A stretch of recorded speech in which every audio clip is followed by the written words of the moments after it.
Hi everyone, welcome back to our latest episode of What's the Crime? I'm Gemma. And I'm Grania, and I am coming from you to you. Oh, Jesus Christ. Coming for you. Coming to you from studio. So I am going to tell a story now. It's actually an Irish story. So like usual, I will just get straight to it. 1990 was a decade of missing women in Ireland. We remember the names of the unfound: Mc Carrick, Eva Brennan, Jojo Dullard, Deirdre Jacob. The names Patricia McGauley and Mary Cummins were once on that list. These two women disappeared from Dublin in the space of a year, and it wasn't until a large-scale review of cases of missing women from Dublin that a startling link was discovered between the two women. Both of them had unknowingly spent time with a predator. Born on September 19th, 1948, Patricia was one of 4 children, 3 girls and a boy. She grew up in Capel Street. She had various jobs, and she met her first husband while working in a soap factory in North King Street. The marriage, unfortunately characterised by violence, lasted only 2 years. In 1982, she met another man, Michael Bambrick, and she moved in with him at his home in St. Teresa's Gardens. They had their first child, Adrienne. So they later moved to St. Ronan's Park, Clondalkin, when her second child, Louise, was born. So they lived there for about 5 years, but didn't really get to know their neighbours very well. The couple had a turbulent relationship. So Patricia used to drink quite a lot. Her partner Michael said that she liked the drink. We had a lot of rows over her going out drinking, and Patricia was on to me about working. So he had jobs as like a bouncer and a handyman. He was also a bit of a petty criminal. He ran up like 6 convictions for burglary and larceny, and one was for stealing women's underwear. Right. He was often out of work, and on one evening in September 1991, himself and Patricia went out drinking in the Advocate, which was a pub. Patricia left the children down at her mother's before they went drinking.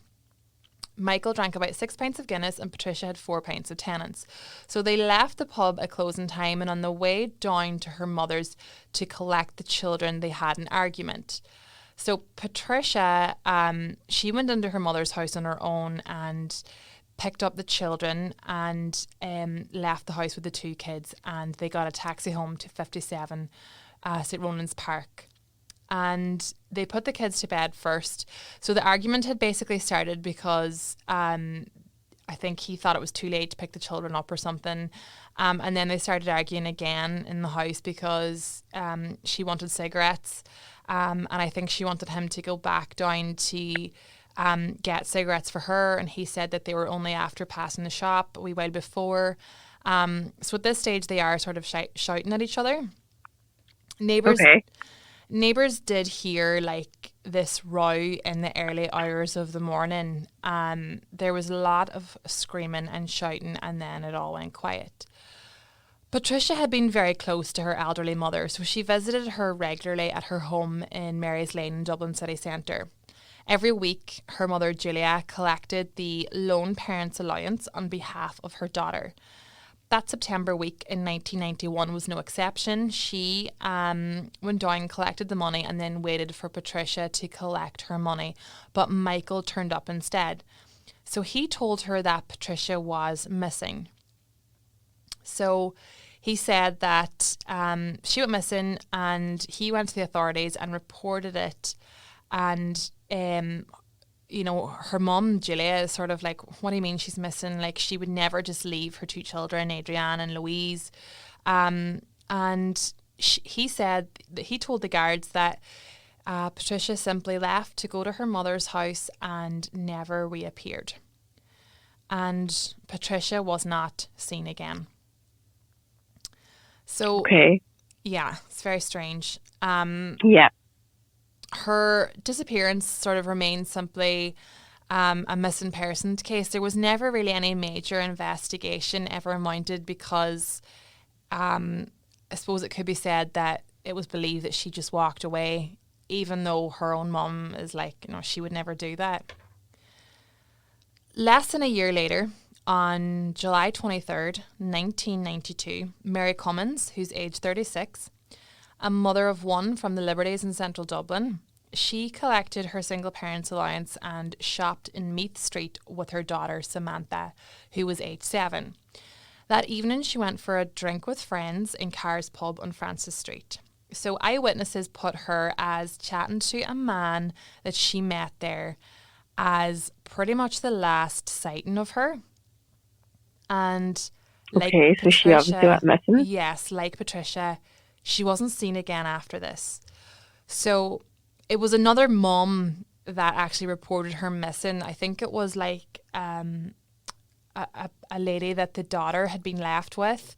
When her home was searched, the messages or the groceries that she'd bought that day were still on the worktop. They had been bought and just never put away. And as with Patricia, days dragged by. There was no signs of her, weeks, then months. A man that Mary had been chatting to in the bar was traced and interviewed, but he said that they'd parted ways outside the pub and he hadn't seen or heard from her since. So with nothing really else to go on, her name was just sort of added to a list of missing women in the greater Dublin area that kind of just kept growing. So in 1993, an American tourist, Mc Carrick, went missing. So she was a 27-year-old woman that was last seen on CCTV taking money out of a bank link. She was going to the Wicklow Mountains for the day and she was never seen again. So her case was very high profile. There was a lot of pressure from the public, international press. So the guards sort of went back to re-review all of the missing women reports in the Dublin area to rule if they sort of had a serial killer on their hands. So whilst their inquiries did not help them find Mc Carrick, it did reveal something of interest. The man that missing woman Mary Cummins had been talking to in the pub was the partner of another missing woman, Patricia McGauley. Okay. So although the guards sort of had long suspected Michael of Patricia's murder, they now had a connection to another missing woman. So Michael Bambrick was initially arrested in July 95, but he denied any knowledge of what happened to the women. Even though the guards made the connection and the suspicions were there of the two disappeared women.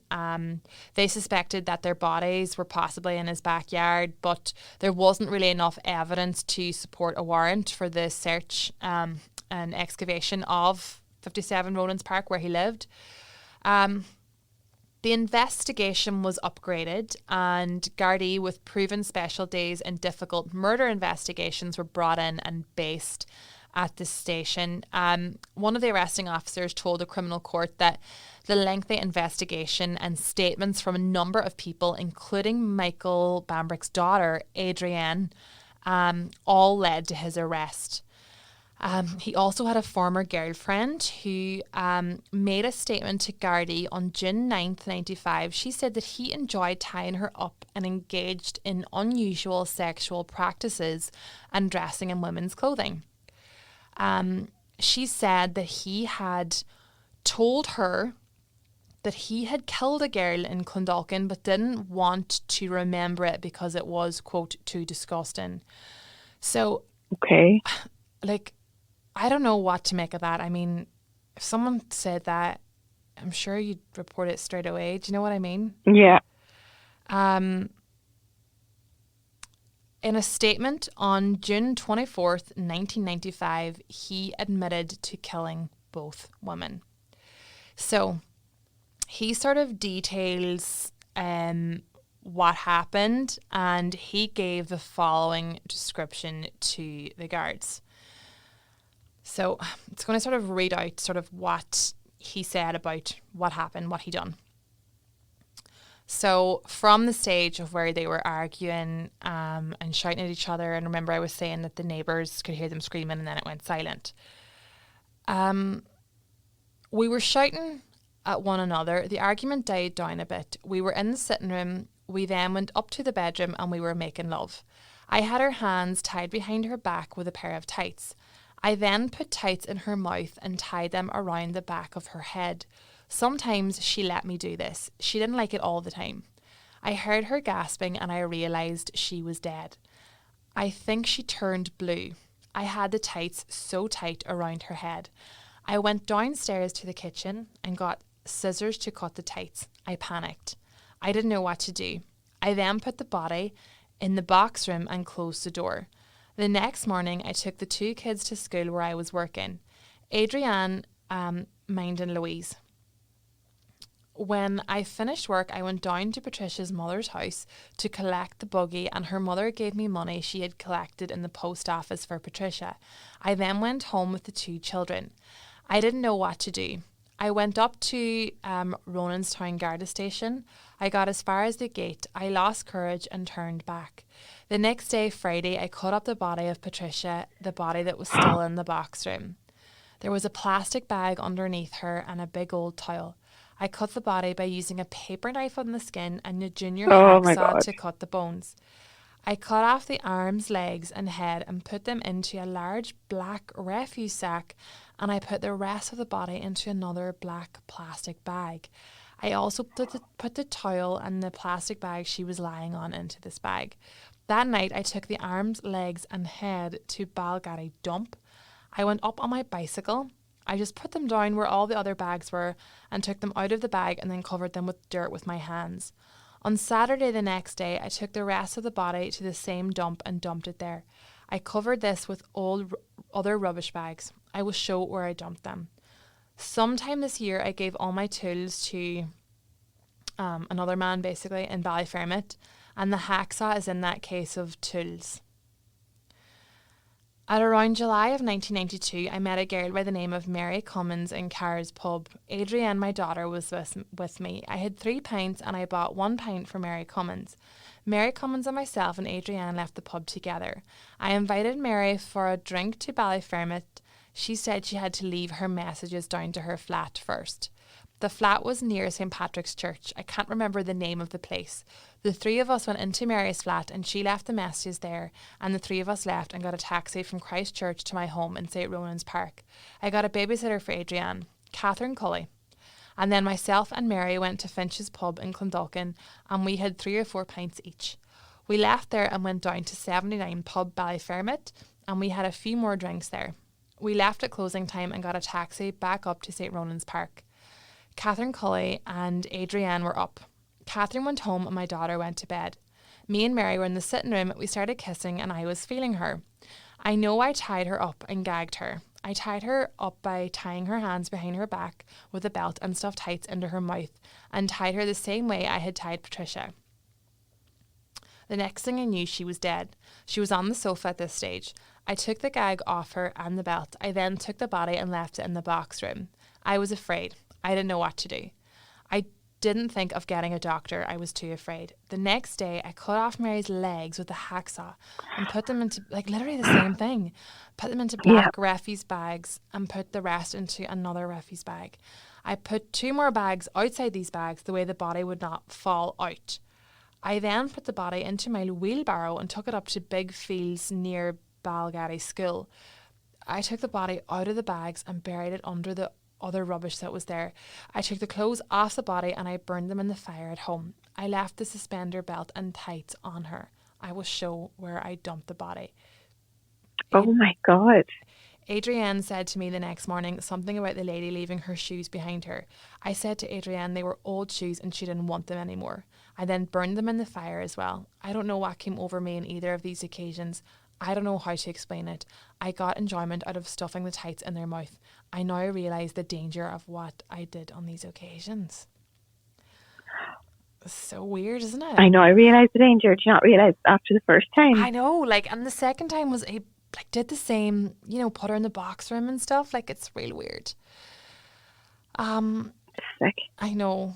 And It was a double tragedy for the family, for Patricia's family, because 2 years prior to this, her other sister Bernadette was knocked down and killed by a lorry in Blanchardstown. So Julia had to bury both of her daughters. It's just so sad. That is so tragic. I know. So in July 1996, he was sentenced to 15 years for the manslaughter of Patricia and 18 years for the manslaughter of Mary, both sentences to run concurrently. But he was actually released from prison in 2009 at age 64 after serving just 13 years for both of the murders. So it's Which really is so wrong. It's not that long. Do you know what I mean? For two lives. Yeah, it's so wrong. He murdered 2 women and he got 13 years. I know, it just seems so little. 13 years just seems so short. You know, Patricia and Mary's lives were, you know, cut short, and their families have to live with that forever. Okay, guys, we know that episode was quite a hard listen at times, and we appreciate all of our listeners, and we will be back again next week for a brand new episode of What's the Crime? Thank you. Bye. This podcast was recorded in Granite Podcast Studio. Interested in starting up your own podcast but don't know how? Granite Podcast Studio can help. Record your podcast in our state-of-the-art studio, which is based in the heart of Newry City. Our studio has cutting-edge and user-friendly technology and can seat up to 4 people. We also provide an editing service for our team, using your guidance and editing notes to provide you with a flawless finished product, leaving your listeners wanting more. For more information on how you can get started, visit www.granitepodcaststudio.com.